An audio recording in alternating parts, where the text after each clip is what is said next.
What's up, everybody? So, first podcast for LL. We got Mackenzie Duncan here. Obviously, a natural choice for the first podcast. We've been working with Mackenzie, and he's a close friend for a couple of years. Thanks for coming in, dude. Yeah, man. Thanks for having me. What's up? I know you're sick, so appreciate Yeah, you. it's been a rough little week. Well, I guess it's Monday, but you know, leading up to the Monday. Yeah. Now the weekend was good. Nice. Well, thanks for doing this, man. I appreciate it. Yeah, thanks for having me. It's good to see you. Yeah, you too. So I mean, we've talked obviously at length about both of our lives and transitions and both the stuff we've done from business and that. And I just thought it would be really sick to kind of share a little bit of your story because it's not something that you really put out online or have maybe shared anywhere. Yeah, I'm a little bit private on that. Yeah. So appreciate you doing that. So I mean, take us back, man. I know you started out 10 years ago? How far back do you want to go? You want to go childhood back or beginning a career back? Wherever you want. I mean, start at where you feel is natural. What inspired your interest in photography? Yeah, first? Well, my dad casually shot outdoor photo stuff, film back in the day. Yeah. So there was always old cameras laying around, and I was always really into art and sculpture and painting and just always making things. And so I think it kind of is a natural creative outlet. And the tools were laying around. And then in high school, it just seemed like a really easy elective. But I think also often things that are easy are what you're actually passionate about, right? Like if surfing comes easy to you, you're probably passionate about it. Yeah. So I stumbled through that in high school, and in hindsight, the photos were pretty garbage. And then my photo teacher, I think it was my photo teacher, actually took me to film school as an option instead of university. So I ended up going to film school and studying graphic design with a little bit of filmmaking in it. So you didn't study photography, and then came out of that, started doing graphic design, and it was all well and good for the most part, making what I thought was really great money as a 19-year-old. In hindsight, may not have been, but enough to pay the bills. Yeah. And I was being creative, and I thought that was really cool. And then a year or so, and that went by, and I was grinding and sitting in front of the computer all the time and really not enjoying it, and I hadn't really learned how to communicate and work with clients very well at that point, so I was dreading every day of it. And so I took off to Costa Rica actually for 6 months and just lived in a tent and cooked over a fire and started surfing, and I did the whole trip. I think it was $2,000 for 6 months, including my $800 flight. So you left, so you had this little career set up doing your graphic design stuff, working for yourself? Yes. Well, I took a 6-month contract developing a piece of software, and then I moved out to Montreal actually, and kind of while all this was going on, co-founded a not-for-profit, Apathy is Boring. Yeah. That one, that's actually still going, which is amazing.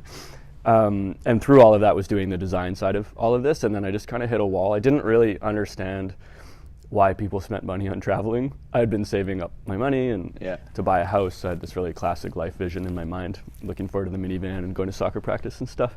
Really? No, I mean, but that was kind of that's what I thought life was in a lot of ways, right? And I heard about all these travel stories, and I was like, that seems like such a waste of money.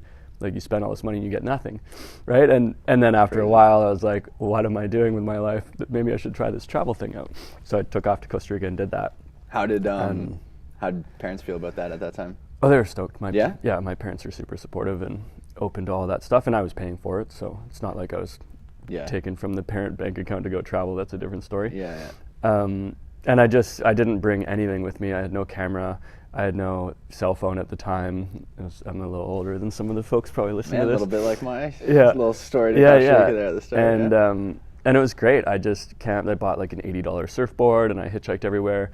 And then I made my way up through Nicaragua into Mexico, and I was up halfway through Mexico, not quite, a quarter of the way. And I was really ignorant when it came to how flights worked. So I had a flight from Costa Rica, and I had a layover in LA and then Vancouver. And I assumed I could just go to LA and get on. So I call them, and they're like, no, if you don't get on in Costa Rica, they cancel the whole leg. And I was like, oh shit, what do I do? I'm in the middle of Mexico. So I ended up finding a bus ticket for $48 to LA from southern Mexico, which was something like 52 hours. And then I found a Greyhound ticket from LA to Vancouver, and that was $29.99. So I think I spent 96 hours on the bus. Holy shit. It was so disgusting. That's ridiculous. And I met some super fascinating people. From Mexico to Vancouver? From near Zihuatanejo. Okay. Yeah, all the way up. Yeah. Wild. Just scrap the flight. Yeah, because I was like, Yeah, I'm you're going to not spend the same amount of money or more to get back to Costa Rica, Yeah. and I've already done that leg of the journey, Yeah. and I felt like, let's try something new. It So was pretty crazy. you went from a dude who thought travel was a waste of money to a 96-hour bus ride. Yeah, from- and the interesting thing is I went back to Montreal after that, and I was hanging out with my friends, and I was a really, really shy kid growing up. Like, I knew the answer in class, I wouldn't put my hand up because I was still too shy. And so spending that much time by myself traveling in a country or a part of the world that speaks a different language than my native language really brings you out of your shell. Like, Yeah. it's kind of make it or break it. And Yeah, once you realize you can do that, you're like, oh, I don't have anything to be fearful of in the world. That's like traveling by Yeah. yourself in general. You're Yeah, either totally. Incredibly lonely, or you go talk to random people. Yeah, totally. Well, I think it starts, you get incredibly lonely, and then you hit a breaking point where you're like, okay, I'm just going to go. I got to make go over friends. there. Yeah, totally. Yeah. So I did that, and then through that journey, I was kind of on that soul-searching mission, and just decided I wanted to shoot photos. And I had met an actress actually in Costa Rica. We were staying, I think, at the same campsite. She's from Montreal, and she used to model. So when she was younger, she was modeling. Now she was acting, and we linked up for lunch. We kind of kept in touch through email. And she was like, let's grab lunch. And I was telling her how I wanted to get into photography. And she's like, oh, hold on. And she makes a phone call. She's like, oh, here, do you have like an hour to spare? I was like, yeah. And we drive over to this guy's studio, and she links me up with him, and I start assisting with him because she used to shoot with him. And so that was my first assisting gig.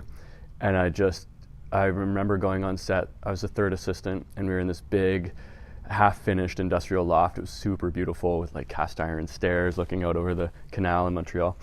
And we had all this expensive furniture and these models, and I was like, this is crazy. And I didn't drink coffee at the time, and I was kind of the third assistant making coffees and sweeping the floor. Yeah. And I was like, this seems really obnoxious. Like, you don't really need me on set. And then as I kind of made my way through that journey, I realized that there is room for all these extra hands on set. Yeah. And like, it is important to have someone to do those smaller tasks because everyone else actually has a lot on their plate as well. So that was kind of my first assisting gig. It was 3 or 4 days long, and I was exhausted. It was like 12 or 14-hour days, and it was awesome. So I was so what like pumped on it. sparked that? I mean, interest to even ask, like, what got you into the idea of doing photography at that point? I think it was just, I realized I loved creating like a 2D visual of some sort, whether it was painting or something in the graphic design digital world. But I realized what was missing in graphic design is I like people.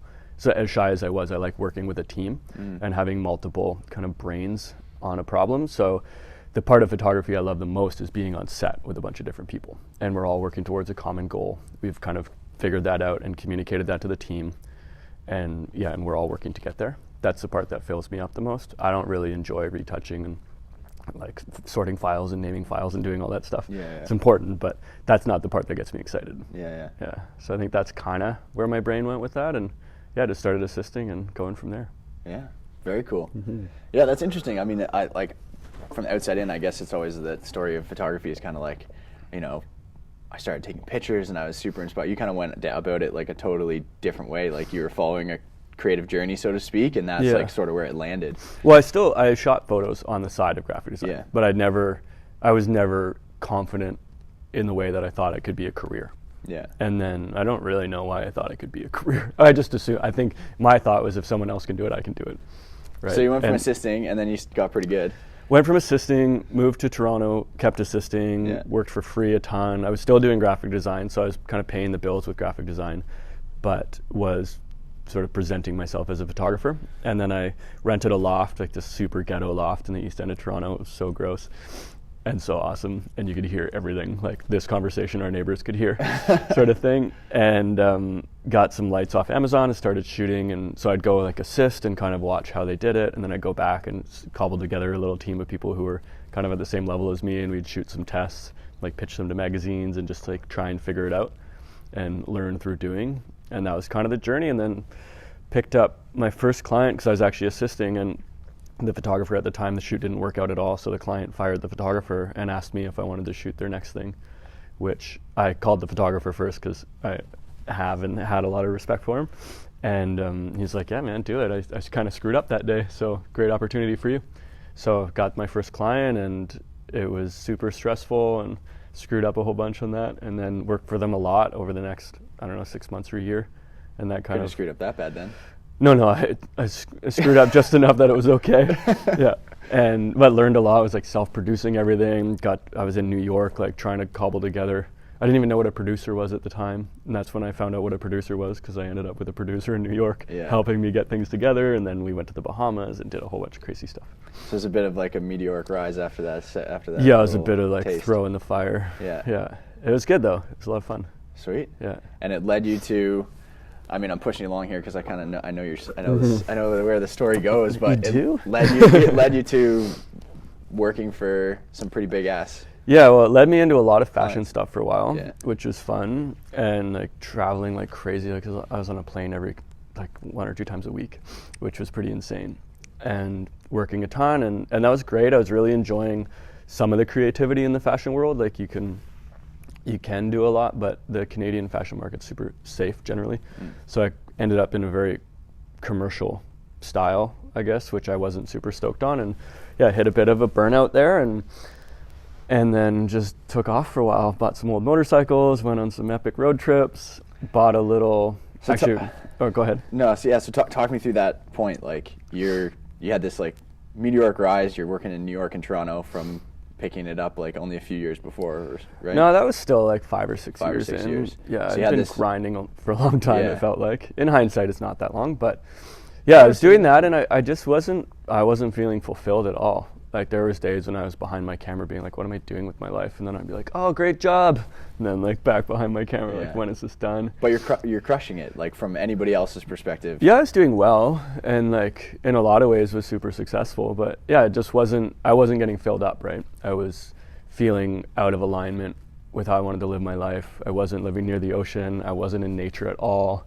I was like living part-time in Harlem and part-time in Toronto. And it just wasn't doing it for me. Yeah. And I kind of you start to crumble a little on the inside. Yeah. I think that's kind of where that started. And then, and it just got to a point where I had a few little motorcycles I was ripping around town on, and then I was like, you know what? Actually, my buddy Joel, I totally forgot about this. My buddy Joel I ran into him somewhere. I went to high school with him, and he was like, hey man, you want to do this epic motorcycle trip like across the country? And I was like, yeah, dude, that sounds great. But I had little motorcycles, like 360s, like dirt bikes basically. So I went and bought an old 76 CB 750, and that was the bike, a similar bike that he wanted. We were going to do it on these old Hondas. And then he ended up, I don't remember why he bailed. He ended up bailing. And so I had this Honda that I bought in Long Island, New York, and I drove it up to Toronto. And that's when he bailed, and I was like, I got to get this, like I got to do this anyways. So I drove that by myself out west. And I forgot my cell phone at a wedding, so I had no cell phone. I had a little backpack just with a laptop and a sleeping roll. I didn't even have a tent, just a tarp that I would like string over my bike. Drove out west to here, and then drove down to LA with that bike, which was super fun, just kind of a little soul-searching thing, and bought a little point-and-shoot Fuji, because I'd been shooting with that big 70 to 200 almost all the time. So it was like a change your tools, change your perspective a little bit. It's kind of like riding a longboard, which you'll get to one day. When you're used to riding shortboards, it's like a whole different experience. It's in my 20-year plan. Yeah. I know. So you do this massive trip, motorcycle, back to, I guess, the roots of end first trip, kind of. End up in LA and enjoying LA, and then I'd also, just kind of an aside, started a furniture company in Toronto. So I ended up back there, kind of running that on the side, while still doing photography a bit, but still unsettled. And then moved back to LA again. So I think the question that like I get the most is, these big trips and living all these different places. The first question everyone asks is always, how do you afford this? Yeah. And working. Yeah. And actually, I know that's the answer, but like, from everyone, from like so many people looking out from the outside in, it's like, well, I work and like I can't afford to do this. Yeah. That's fair. And so, I mean, I was making pretty good money in Toronto. Yeah. I had built a career. I gave up a lot to do that. And I prioritized traveling. So that was where a lot of my money went, and I just made it work. I think that's the key too. Right? You prioritize travel. Yeah. Like I could have been going out and spending $100 at the bar a couple times a week and like buying the latest fancy clothing. But I didn't. I just chose not to. I still did a bit of that, but just made sure to keep money in the bank enough to go travel, and you can travel on the cheap too. Like that motorcycle trip, I think I spent like $150 in gas or something across the country. Yeah, this is like this tiny that's old the other bike. thing is like if you live like a dirtbag, you can. Yeah. You can make so it it kind of happen. depends on the type of travel and experience you want. You didn't do Marriott's all the way across the. No, just yeah, Marriott's. So you end up here, out west. No, I popped into my parents' place here, Yeah. and then spent a few weeks rejigging the bike, making it really cool. Yeah. Cafe racer style. Did a bunch of work with my dad. Made a custom leather seat and like all this fancy stuff. Made it even more uncomfortable. And then But cooler. But cooler.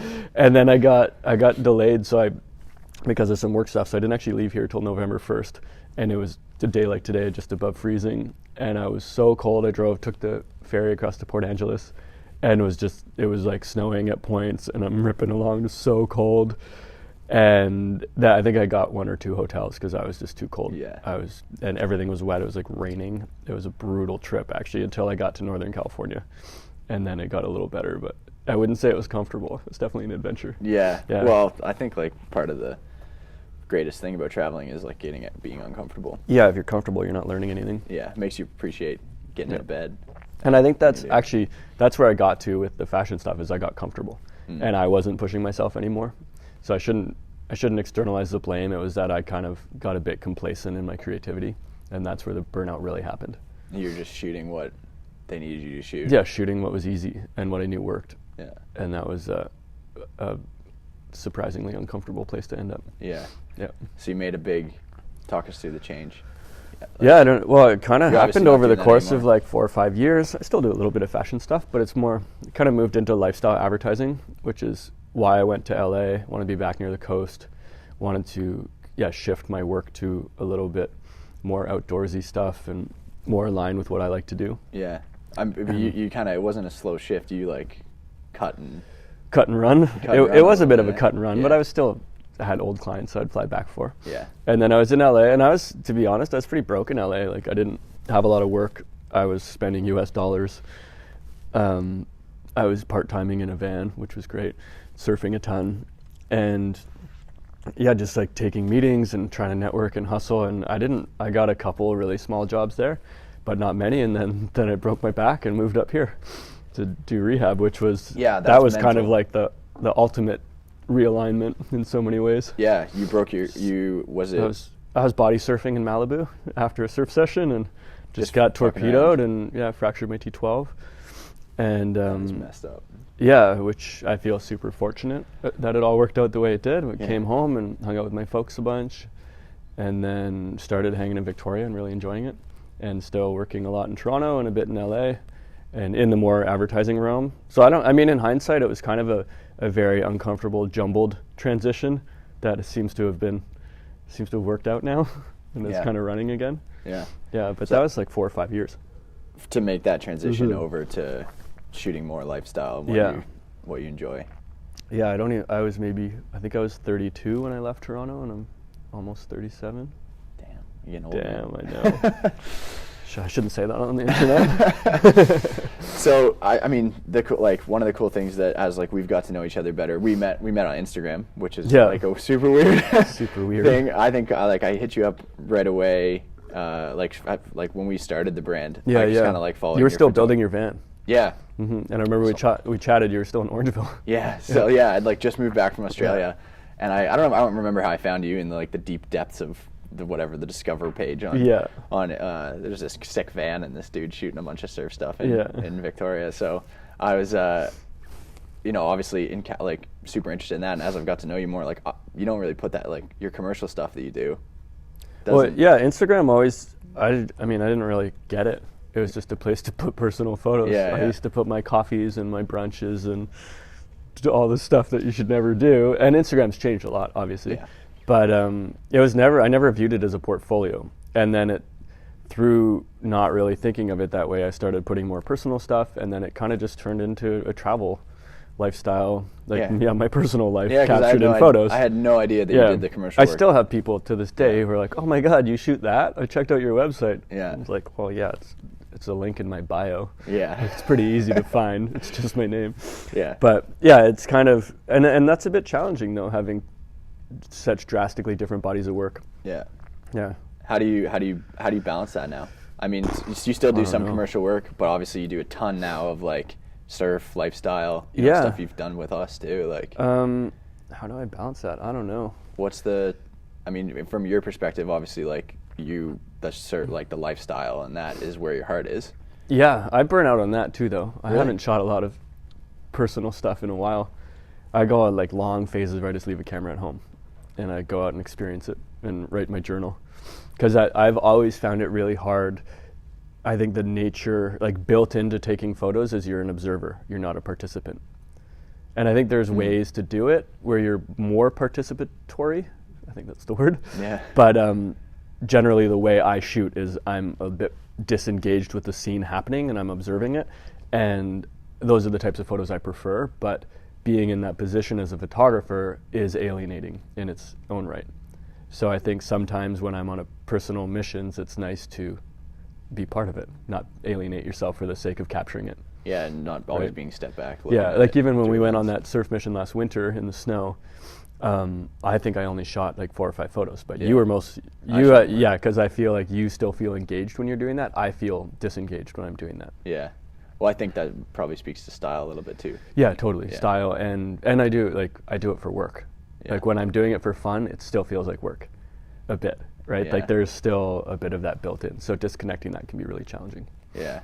But that's, do you find that you disconnect a little bit when you shoot with like film? Yeah, totally, because you can't look at anything. Yeah.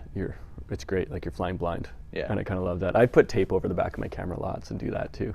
Over the screen on the back, yeah. So you just don't see what you I like shoot. that. Or you can see it in the viewfinder on the Sony. So I'll do that, but then you're not like flipping through photos. You just double check on your exposure. Yeah. If you need to. Yeah. Yeah. Cool. I mean, like when we've worked together in the past, like we did that mission to Nicaragua last year, and it was, from my perspective, somebody who's like worked with photographers through the brand, and like I consider myself a bit of a hobbyist. I'm like decent. No, you're a great photographer. Don't sell yourself short. That's big coming from you, but I like somebody who's never worked in the industry per se. It's a very different. When we went down to Nicaragua and shot, it was very lifestyle. Yeah. Like it was just, which usually for us is like run and gun. Like, okay, we're going to do this sick trip and, we'll just snap a bunch of photos. Yeah, we're going to have a camera and if we see something, well, okay, you move here and do this and then we'll shoot it, and you come back and a lot of the time you end up being like, okay, we got like some really good shots of this one and then we have like no good shots of this and like. And your hit rate's pretty low. Yeah, the hit rate's low and like it's fun and I feel like that's maybe more where I feel like engaged because you're kind of just like you're with the crew and you're just like shooting. Totally. And you can capture amazing stuff that way. But it's more like your hit rate's lower. And if you have you have a clothing line, if you have 10 items you got to get images of, you need a bit of a plan. Yeah, which we never had. Yeah, which is kind of where I wouldn't say we butted heads, but we had to find common ground on when we got to Nicaragua. Well, we did butt heads a little bit. Like obviously, like I'm a bit of a bull in a china shop when it comes to that, and like a couple of the shoots were a little bit like totally, not as smooth as. I guess that's part of like my problem too of like giving up control of that. Which and that's hard too when you have some of the skills too, right? Yeah. That's tricky. Yeah. Like if you didn't know how to operate a camera, it wouldn't be an issue. Yeah. So that was like a little bit of a challenge, is like obviously like giving up control. Yeah. And also still wanting to like feel like I was a part of it, and also moving from someone who typically shoots to when we went to Nicaragua, you kind of coached me into like a producer role, art director. Yeah, which was completely opposite to what I. But that being said, working with you on that trip like took everything that we do to a whole other level. I mean, we did stuff like, we'd never had a shot list before. We'd never had like inspiration. Is so it's funny to me. Yeah. Yeah. Like I have that months before I shoot sometimes. Yeah. Like so detailed. And we were like, sitting like having a beer, like putting it together in our board shorts beforehand. So like maybe it wasn't totally as like lined up, but even taking that piece of paper and we put through like a shot list and what inspiration for each image and kind of and it guided you to my vision of what I because saw. I can't see inside your brain. No, and that was obviously like probably part of the reason we butted heads is because I was trying to like get that out without any kind of like concrete example. So that put together and like just moving through that and like even how we worked with models. Yeah, it was pretty life changing for me. Glad to hear that. Yeah, it was sick, and I think that it's like pushed. Even now when we're doing studio stuff or like working with other photographers, we use all that every single time. Yeah. And I mean, it's changed the Well, and your whole, team's been growing too, right? So it's great tools for and a growing team to be on the same page. me getting that vision out of my head and to the team. Yep. Man, it's fucking impossible. Like that's such a hard thing to do. Yeah. I think like anybody who is in the creative space can understand that like transitioning something from that's in your mind, either even into words or into examples, is like a next to impossible task. Yeah. Like I don't think it's ever going to be perfect. Of course it won't, and you don't.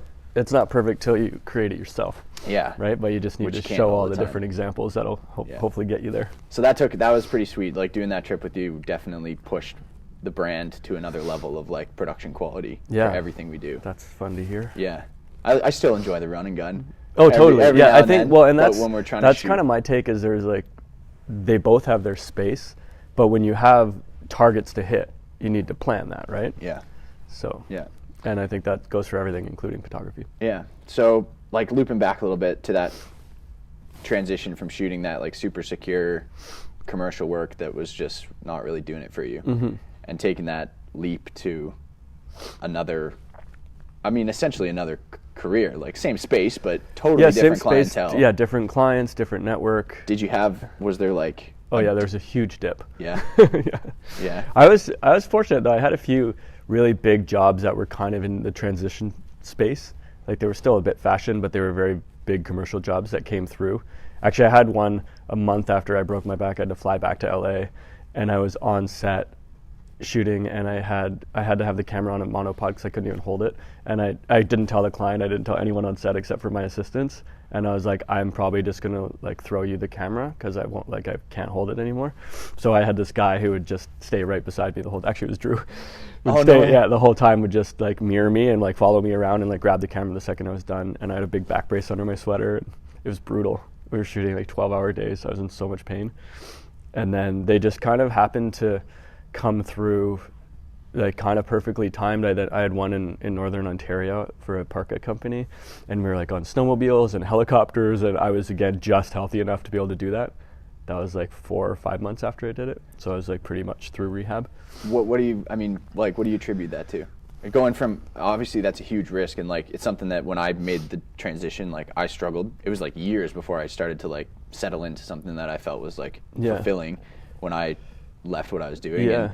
And like that transitional period between the two, you had those bit of successes that kind of carried you, like those pieces that carried you through. Like what you mean? Why do you think those happened? Yeah. What do you attribute that to? I mean, for everyone that's like thinking about this and like maybe sitting in a career that they don't like, or like, we get those people ask me that all the time. Totally. And it's a huge risk to go and do something totally different. And the fear of failure, especially if you have like dependents, is like through the roof. Yeah, and I mean I didn't have that, so I was at an advantage that way. That terrifies me too. Yeah. But I think fear is always debilitating to people, and you just have to blow through it. And I think the reason I have a belief that it's like how you show up in the world. So the reason that stuff came through was because of the network I had and have, and how I'm viewed within that network, right? So I was come up in people's mind that I'm easy to work with and do a good job or whatever, and it is a bit of, you could say it's fluke timing, but without my network, none of that would have happened. Yeah, and if I showed up in the world in a different way, it wouldn't happen either. So I don't really know. I almost didn't get that one job because the producer knew I had hurt my back, and I was like, I really need this one. Like, trust me, I'll pull it off. And she trusted me because she'd known me. She was the producer I met when I got that first client I was talking about earlier, and I was in New York. Yeah. I got linked up with her through an assistant, and I didn't even know what a producer was at the time. And she calls me, and she's like, "Hey, I hear you need a producer." And I was like, "What's a producer?" And then I was like, "Oh yeah, I do need a producer." Yeah, and then so that was 8 years previous to that. And she's been one of my biggest supporters, actually. She's gotten me a lot of the biggest jobs. Like, she booked Starbucks for me, this Clinique job I was just talking about, like a lot of the big jobs. Cool. So I think it's really how you show up in the world, and that's kind of up to you. Mm-hmm. Yeah, and obviously you made it through it pretty well. Things are going fairly well now. Yeah, things are good. I've been working. How's the work-life balance? It's always a balance, so it's shifting. Yeah. Yeah. Some days I feel like I'm working too much. Some days I feel like I'm not working enough. I always feel like I'm tethered to my computer too much. So I'm wanting to implement some of those systems where I check my email like once a day. Yeah. Or like every Wednesday. would be ideal. Tim Ferriss style. Yeah, Tim Ferriss style, exactly. Like I would love to get better at that. I feel so responsible to my clients though, and to people I work with. Yeah. So I feel like in my mind I'm on call all the time, but I just renegotiated actually with one of my clients that I will only check my email Wednesday and be available Wednesday for them. And that is what it is, right? Like I have a bunch of clients and I can't always, they sometimes treat you like they're your only client. And you have to find the balance in there too and set boundaries. Yeah. But life's been good, You've worked man. up to that. You've worked up to that point. Yeah, and I have an agent, and she can, like, if I want to disappear for a while, I can give her the heads up and set an autoresponder, and she'll take care of it. And like that's a pretty amazing place to be. Yeah. And she's been super supportive of all these years, and like has been with me through this transition where I just disappear for like a month into Baja. What were her thoughts on that? Because I mean, you're bread and butter for her, right? The bigger the clients, the bigger. She's great. Yeah, like she's been really supportive, surprisingly supportive sometimes. Yeah. I'm like, really? You're okay with this? And she also, I think she knows creative people are their own breed. Yeah. And she's creative as well, but she could tell me I couldn't do that, and I'd probably be like, ooh, I'm doing it anyways. Yeah. Right? So she might as well support it, maybe. Yeah. I don't know what it works out. Yeah. So one of the things I want to touch on is you developed a course. Yeah, so that kind of ties into our Nicaragua trip. This has been mulling around in my brain for quite a while. I get asked from a lot of people like yourself advice on photography and all sorts of stuff like that. And on our trip, that really opened my eyes to that piece of the puzzle, the production side, the planning side that a lot of people don't understand because they don't spend time on these big sets. Yeah. And that was a blind spot for me because it's so normal. You have like a stack of documents when you roll on set. Yeah. And that's normal, but it's not normal, I realized. So yeah, even for big, decently sized brands, it's totally like foreign. Yeah, it's that's like a here's whole a box other of clothing, echelon. go shoot photos of it. Yeah. But when you're working for like the Air Canadas or the Cliniques or Starbucks, there's very detailed shot lists. Yeah. And sometimes there's even storyboard drawings that you have to emulate. Yeah. And that is, I think it's really important to have those skills. So working with you in Nicaragua, it's like, you don't need to get that detailed, but that made me realize that there is a huge opportunity for people to learn these skills and for me to teach them not one-on-one, but create an online course. Yeah. So I worked on that a lot over the last I've seen the course, it's pretty much one-on-one. It's as close to one-on-one. But I mean, it's one-on-one, but not in person. So I can impact more people Yeah. and scale my time essentially, Yeah. which is infinite, which is really cool. And I've had some awesome feedback on it, and had one guy on the East Coast, we connected on Skype, and he was like, this just blew my mind. It's exactly what I need. He's like, I can't believe the internet was hiding you from me. Yeah. It's exactly how he said it. That's cool. And it just feels good. I like shooting. There's an impact you can have through that, but teaching people feels really good, which it kind of surprised me. I didn't actually think I would ever get there. Yeah. Yeah. My mom's been a lifelong teacher in that respect, and yeah, I think it's a good spot to be. It's nice to have an impact. Yeah, I mean, it was nuts, like going from, through that trip and learning from you, like face to face was unbelievable. Yeah, like, totally. That was, everything we do now has like taken it, like improved dramatically because of it. So thank awesome. you. Yeah, man, you're welcome. That was sick. So yeah, courses on. It's called How to Plan and Execute a Lifestyle Brand Photoshoot. Mouthful. Lots of words. Yeah. We even have our segment we did in it. Which we did similar we did to an this interview here. 45-minute conversation. Yeah. But more about the inside from the brand's perspective, how photographers stand out to you. Yeah. And I've gotten great feedback on that. People really appreciate that.